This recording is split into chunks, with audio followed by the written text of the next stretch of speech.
The Hurricane project is geared towards taking any type of science or technology that you would learn out of a book and puts it into action. One of the hardest things to answer as a teacher is, why are we doing this? And this project relates perfectly into why we teach math and physics in a classroom, because that math and that physics, which relates to engineering, is applied in the real world. I get the students in the very beginning, and I do mini lessons for an entire week and then spend the rest of the period coaching them.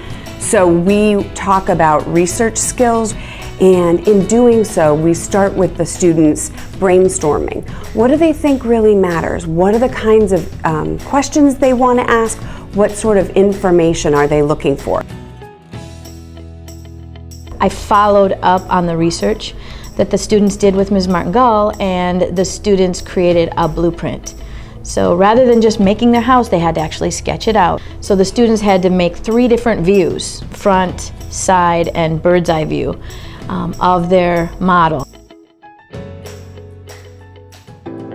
One of the greatest things to watch is when you structure a project like this and you tell kids, well, I'm not going to tell you what to do, I'm just going to give you a few things that you can't do. At that point is when you see the creativity flow out of them. And it's great because they come up with solutions that I never in my wildest dreams would have thought to do. What I really care that they take away from this is not so much did their house succeed, but the process of actually getting to the end product. And that was one of the big things about the MYP design philosophy, is that you can come up with an initial design, but once you start designing, it's perfectly okay to make changes and to make improvements. And that was one of the things that was great to see, was that the kids, since they had the flexibility to use their creativity to just simply solve a problem, not being told how to do it, that when they thought something was going to work and it didn't, they were able to go back and they were able to change it on their own.